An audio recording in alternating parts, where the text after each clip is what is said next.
Joining me on the panel, Nina Easton, columnist for Fortune magazine, Ron Fournier, senior political columnist of National Journal, and editor-in-chief of LifeZette, Laura Ingraham. You know, Republicans have had concerns about some of your foreign policy stances, some of the things you've talked about on foreign policy. Now with Russia taking an active role in Syria, a lot of people want to know what you would do as president. We asked people on Twitter and Facebook to write in. Yolanda Buford writes in, how do you feel about Putin, Russia replacing the U.S. as leadership role in the Middle East? What would you do? Well, I think the first thing we need to know is how we got here, and then the second thing we need to know is what is important to do so we don't get into a situation that we can't get out of. During the Cold War, we had many altercations with Russia and the Soviet Union at a time where the tension was much greater and much more potentially dangerous. What I think is reckless and irresponsible of some of my colleagues who on the presidential stage is to say, oh, we're not going to talk to Putin. Well, having no relations or communicate with Putin is exactly the wrong thing to do. Others have now been saying we need to be prepared to use force against Russia. And it's like, my goodness, we avoided that for 70 years in the Cold War. I don't think that's a good idea. And then others are saying, well, we need to draw a red line. We need to have a no-fly zone. Well, that's also a recipe for disaster, for either an accidental or a purposeful shooting down by one country or the other. I think we have to look at how we got here. How did we get here? We used to have Saddam Hussein, a tyrant who opposed Iran. He's gone now. Iran is stronger. Iran is now allied with Iraq. Who gave flyover permission for Russia to go into Syria? Iraq. Who said today that they're inviting Russia and want Russia to attack ISIS?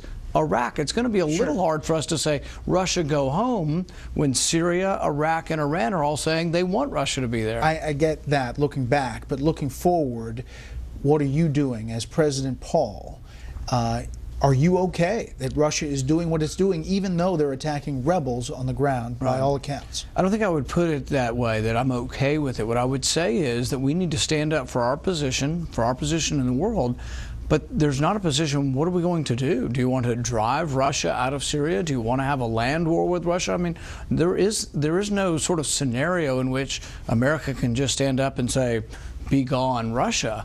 I think what we need to do is make sure that an accident doesn't happen, make sure that we have open lines of communication, make sure that Russia knows what our position is on this, so we communicate our displeasure and we try to say this is not something we feel. But you know, is there a military solution to this? There isn't a military solution. Sure. I think it's interesting to listen to Senator Paul because he is reflecting exactly what Donald Trump said with you last night in the interview when we talked about foreign policy and before. Like that, or you okay with that? And well, Gaddafi, he said better for Gaddafi to be in power, better for Hussein to be in power. He's been listening to my speeches, well, obviously. Perhaps, but it's a fascinating divergence in the Republican Party, and I think it's fueling the support that you get on college campuses and beyond, and fueling some of what Trump is finding out there as well. People want America to be strong, but they also like the idea of a humble foreign policy that's a smart foreign policy, which is what George W. Bush campaigned on until 9/11 happened. But it's a complicated scenario, right? Because we obviously don't want Russia to become the #1 power broker in the Middle East. Yet America doesn't have an appetite to go full force into the Middle East. It's also why we do have to look backwards as well as looking forward. You have to learn from the past, and when you look at the past, if there's one clear thing in the Middle East to learn, it's that every time we've toppled a secular dictator, every time we've gotten rid of one of the iron fists, we've gotten chaos, the rise of radical Islam, and it turns out the unintended consequences were worse than maybe the situation was before. Well, I'm still not sure what you would do about Putin and Russia, but let's go to the Pentagon budget. It's $600 billion right now. Who do you know that is sure? Pardon me? Who do you know that is sure of what we would do? I've already told you what I won't do, and what I wouldn't do is a no-fly zone. I think that's a huge mistake and endangers World War III. I would not close communication, so I would diplomatically engage. I would express our opinion. But the thing is I think war with Russia is a really bad idea, and I can tell you that the people in my party who are saying don't talk to Putin, have a no-fly zone, be prepared to use force against Russia, that's all very scary to me and the wrong approach. The Pentagon has a $600 billion budget. 4 or 5 months ago, you suggested that was bloated, telling Joe Scarborough, do I think we need more than all of the next 14 countries combined? I think that needs to be examined. You've had more than 4 months to examine it. Yes or no, do we need this much money? Well, I just had a vote today where I was the lone Republican that said I'm not voting for the defense spending and this extra war funding on top of that, because I think really the problem with our deficit, if you're truly a conservative, yeah, you have to look at both the military and the domestic welfare. Instead, we do the opposite. We have an unholy alliance between right and left up here. The right wants more military spending, the left wants more domestic. What happens?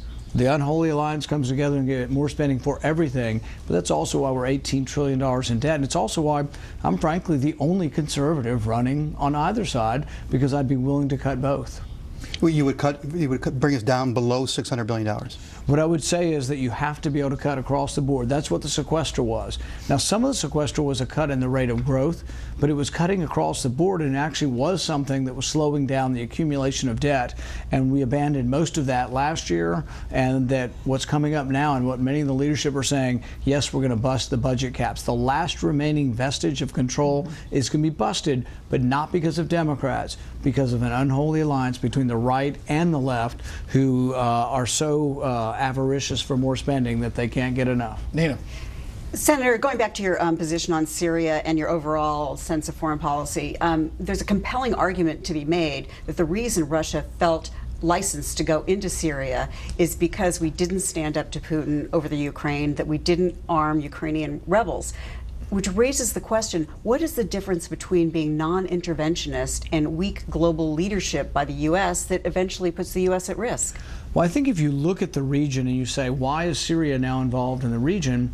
You might say, well, if we look back, had we not gotten involved in the Iraq war to begin with, maybe Russia wouldn't be so involved. So maybe it's an unintended consequence of the Iraq war. In the Ukraine, there was no real military solution to removing Crimea, removing the Russians from Crimea. There was no real military solution that anyone, even from the farthest right wing of our party, was proposing to do as far as pushing them out of Ukraine. As far as arming Ukraine with self-defense, I actually favor that.